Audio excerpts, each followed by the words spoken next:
olhos do Pai,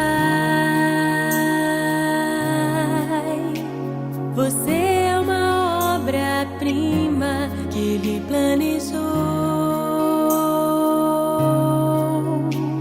Com suas próprias mãos pintou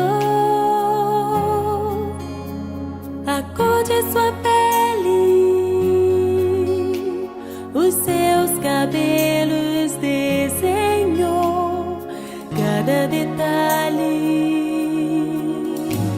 num toque de amor. Queridas irmãs, queridos irmãos, por que a palavra de Jesus escandaliza? Por que a palavra de Jesus é dura? Por que ela é dura? Por que ela é considerada um escândalo? Ora, porque o Cristo vai à essência das relações humanas. A sua mensagem é muito simples, mas ao mesmo tempo muito difícil e exigente de ser vivida. Então, quando perguntam para Jesus qual é o maior dos mandamentos, ele vai sintetizar em dois: amar a Deus sobre todas as coisas, que significa amar a vida, e amar ao próximo como eu amo a mim mesmo. Ponto final. Esse mandamento, na verdade, não é um mandamento, é um princípio de vida que nos faz pensar em muito. Ora, amar a vida significa pensar no bem comum. Amar ao próximo como eu amo a mim mesmo significa fazer ao outro o que eu gostaria que fizessem a mim e não fazer ao outro o que eu não gostaria que fizessem a mim. Então, se eu sou um vendedor, eu não posso enganar o meu cliente. Eu não posso, através de meios subterfúgios, chegar a uma venda maior. Se eu sou um político, eu não posso aceitar uma obra superfaturada. E assim por diante. Se eu sou um empresário, eu tenho que tratar os meus empregados como se eu fosse um empregado. Então essa palavra é dura. Essa palavra causa escândalo. Por quê? Pô, deixa pra lá. Não é? Vamos viver aqui da igreja como irmãos e lá fora nós vivemos a nossa vida normal. É mais ou menos isso. E aí nós chegamos a uma conclusão, que essa é a essência da palavra de Deus. Ou seja, o respeito profundo à vida e o respeito profundo aos irmãos. E é assim, queridos irmãos e irmãs, que eu tenho que ler a Bíblia. É com esses olhos da palavra do Cristo que eu tenho que ler toda a Bíblia. E se eu leio dessa forma, aí eu começo a compreender que a palavra de Deus está na Bíblia sim. Mas nem tudo que está na Bíblia pode ser hoje considerado palavra de Deus. Porque eu faço questão de frisar isso, porque há muitos cristãos que pinçam frases da Bíblia, seja do Antigo Testamento ou do Novo Testamento, conforme o seu bel prazer, e se utilizam dessas palavras, mas se esquecem que o Cristo nos deu um norte, nos deu um horizonte, para poder analisar toda a Bíblia, e saber discernir o que é palavra de Deus e o que não é palavra de Deus. Como também saber discernir na vida o que é um ato de salvação e o que é um ato de condenação. O que é um ato que constrói vida, o que é um ato que destrói vida. E hoje nós tivemos a segunda leitura, e é por isso que eu fiz questão de chamar a atenção de vocês. Hoje nós temos a segunda leitura, um exemplo de como ali nós temos as palavras de Paulo, que enxerga a união do homem e da mulher de uma forma como o homem da antiguidade enxergava, mas que hoje eu não posso mais considerar palavra de Deus. Por quê? Porque Paulo exige da mulher submissão e do homem amor. Ora, se nós considerássemos palavra de Deus, não é? Isso, as mulheres aqui todas teriam que ser submissas a seus homens. não é? E os homens teriam que amar as suas mulheres. Mas nós sabemos que o relacionamento humano entre homem e mulher, num casal, não deve ser assim. Ou seja, deve ser um amor mútuo. Deve ser um cuidado mútuo. Aqui não pode haver submissão. Porque submissão é simplesmente a anulação da personalidade. E hoje não cabe submissão. Mas isso é um bom exemplo e é bom que tenha, para que a gente possa entender que nem tudo que está na Bíblia é palavra de Deus. Muitas coisas que estão na Bíblia representam a mentalidade do homem daquela época. E eu gostaria de citar alguns exemplos para vocês. O primeiro exemplo que eu gostaria de citar para vocês está no Deuteronômio, capítulo 5, quando Deus fala para o povo e diz assim: não te prostrarás diante desses deuses, nem os servirás, porque eu, Yahvé teu Deus, sou um Deus ciumento. Ora, ciúmes é uma atitude humana. Eu não posso colocar na visão, na figura de Deus, uma característica tão humana e tão negativa como é o ciúme. É claro que aqui está o quê? A visão do homem daquela época, que via em Deus um Deus dominador, um Deus que possui, um Deus que é ciumento, portanto. E aí então ele não pode se voltar a outros deuses, porque esse Deus sente ciúme e pode castigar. É a visão do homem daquela época. Não é a visão de Jesus Cristo. O Cristo veio trazer o quê? Um Deus, a visão de um Deus Pai. Um Deus que ama. Mas eu vou citar outros exemplos. Tem um texto de Deuteronômio capítulo 14 que diz assim: não podereis comer de nenhum animal que tenha morrido por si. Até aqui tudo bem. Ou seja, um animal que morreu no quintal, uma ovelha que eu tenho em casa, não é? Se ela morre, eu não vou comer dessa carne. Por quê? Porque eu não sei do que ela morreu, não é? Mas o texto continua: tu o darás ao forasteiro que vive em tua cidade, para que ele o coma.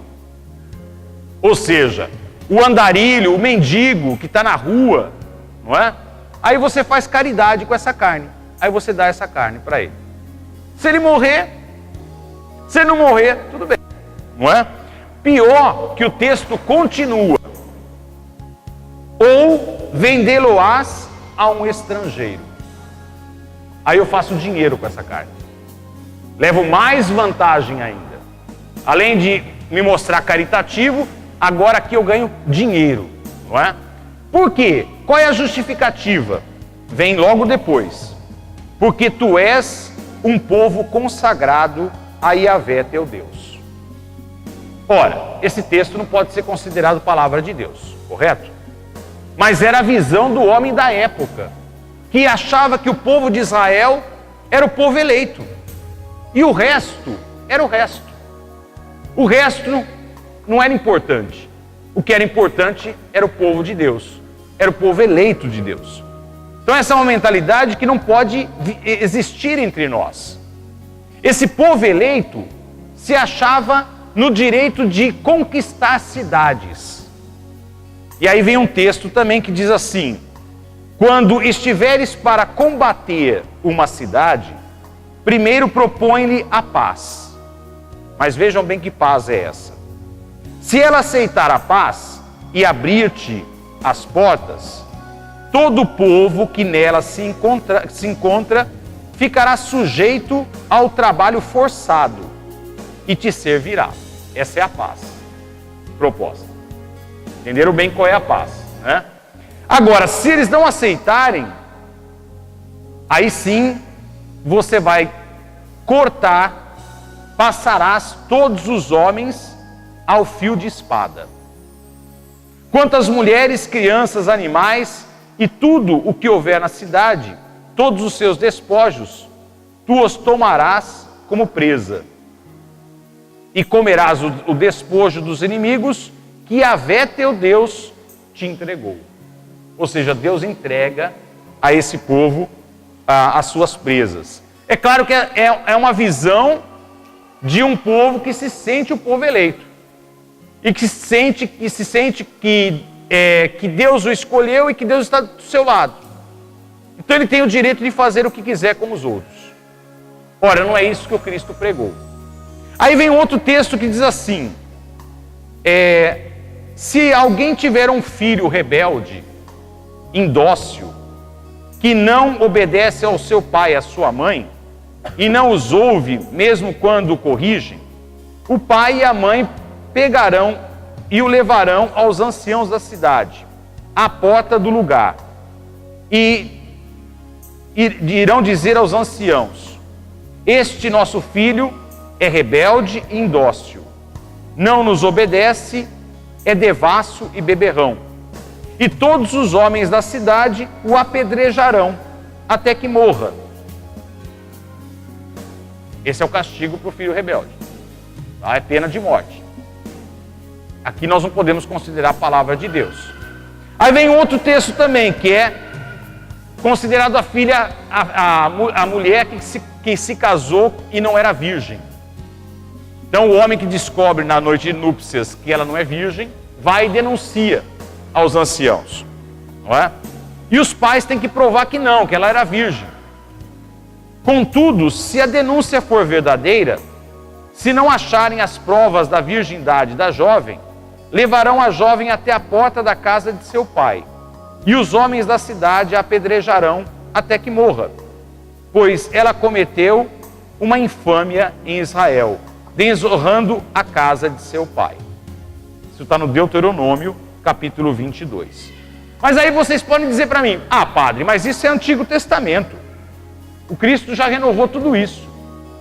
Mas aí vem a segunda leitura de hoje, que fala da submissão, que é uma carta de Paulo. Mas existem outros exemplos aqui. Um exemplo muito interessante é a primeira carta de São Paulo à comunidade de Corinto, que diz o seguinte: quero, porém, que saibais que a cabeça de todo homem é Cristo, e a cabeça da mulher é o homem, e a cabeça de Cristo é Deus. Então enxergar a hierarquia, não é? Cabeça do Cristo é Deus, cabeça do homem é Cristo, cabeça da mulher é o homem. Todo homem que ore e profetize com a cabeça coberta, desonra a sua cabeça. Mas toda mulher que ore ou profetize com a cabeça descoberta, desonra a sua cabeça. É o mesmo que ter a cabeça raspada. Se a mulher não se cobre com um véu, mande cortar os cabelos. Mas se é vergonhoso para uma mulher ter os cabelos cortados ou raspados, cubra a cabeça. Quer dizer, o que Paulo está falando é: a mulher que vem à igreja tem que cobrir a cabeça com o véu. O homem não, porque o homem, a cabeça do homem é Cristo. E a cabeça da mulher é o homem, então ela tem que cobrir a cabeça. E o texto continua: quanto ao homem, não deve cobrir a cabeça, porque é a imagem e a glória de Deus. Mas a mulher é a glória do homem. Pois o homem não foi tirado da mulher, mas a mulher do homem. E depois ele continua assim: julgai por vós mesmos. Será conveniente que uma mulher ore a Deus sem estar coberta de véu? A natureza mesma não vos ensina que é desonroso para o homem trazer cabelos compridos? Ao passo que para a mulher é glória ter longa cabeleira, porque a cabeleira lhe foi dada como véu? Aí vocês entendem porque algumas religiões exigem que a mulher não corte os cabelos, mas tenha uma longa cabeleira. Enfim, eu poderia citar vários outros exemplos aqui de textos que estão na Bíblia e que hoje nós não podemos considerar como palavra de Deus e que nos tiram do foco, da essência do que é a palavra do Cristo. E a palavra do Cristo não faz distinção entre homem e mulher. Lembre-se que o Cristo vai conversar com a samaritana de igual para igual. vai sentar-se ao poço e vai conversar com ela sobre religião. Lembre-se que o Cristo, frente a uma mulher acusada de pecado, ele vai dizer assim: quem tiver o primeiro pecado, atire a primeira pedra. Ele não vai tratar a mulher como mulher simplesmente. Ele vai tratar a mulher como um ser humano. E é assim que o Cristo vê todos nós, filhos e filhas de Deus. Então a essência do Evangelho é dura. Não é uma essência fácil de ser vivida. O erro nosso, muitas vezes, é nos apegarmos às frases isoladas, tanto do Antigo Testamento como do Novo Testamento, para justificar ou os nossos atos, ou para nos apegar a coisas que, na verdade, não têm sentido. E aí o que acontece? O que acontece é que nós temos um povo religioso, mas uma saúde pública indecente. O que acontece? Nós temos um povo religioso, mas uma educação pública falida. Nós temos um povo religioso, mas que não tem nenhum respeito no trânsito. Nós temos um povo religioso, mas onde a corrupção está muito presente. E aí nós ficamos nessas contradições. E aí, quando a gente fala assim, pô, isso não pode acontecer, aí vem um fulano de tal e diz assim, mas está no Salmo que nenhuma folha cai sobre a face da terra que não seja a vontade de Deus. Ora, pelo amor de Deus, essa é a expressão de um homem que vivia numa época onde ele não sabia que a terra era oval, que a terra girava em torno do sol. Ele imaginava uma terra quadrada, com Deus ali em cima e o diabo lá embaixo, e totalmente controlada por Deus. Por isso que tudo era vontade de Deus. Então eu tenho que saber discernir bem, não é? O que é palavra de Deus e o que não é palavra de Deus, e tomar cuidado para não justificar as coisas com frases que na verdade são pinceladas da palavra de Deus sem estudo. No fundo nós temos que fazer o que como cristãos? Pode ser que muitas pessoas estão perguntando, mas que complicado, não é? No fundo não é complicado, é simples. O que você tem que fazer é amar. E se perguntar o que eu estou fazendo com o outro, eu faria comigo? É assim que eu me trataria? É assim que eu gostaria de tratar o outro? Aqui está o início da salvação. Aqui está a vontade de Deus. O que Deus quer é a felicidade de todos os seus filhos, porque é um Pai que nos ama. Esse Pai que nos ama não quer que o filho rebelde seja apedrejado e morra. Ele faz como o pai da parábola do filho pródigo. Ele deixa o filho fazer a sua experiência e fica esperando a sua volta, porque ele sabe que esse filho vai amadurecer um dia. E é nesse sentido que nós temos que caminhar. Só que caminhar nesse sentido é para pessoas corajosas, não é para pessoas infantis. É para pessoas que pensam constantemente o que é certo e o que é errado, o que leva à vida e o que não leva à vida. Então que cada um amadureça na sua fé, que cada um leia a Bíblia sim, mas leia primeiro os Evangelhos, e na leitura desses Evangelhos tire a essência da palavra que Cristo nos trouxe, porque é uma palavra de espírito e vida, ou seja, que nos move e que gera vida e não destruição. E não se prenda a preceitos que são mais tradições e que mais escravizam o ser humano do que libertam. Você é lindo.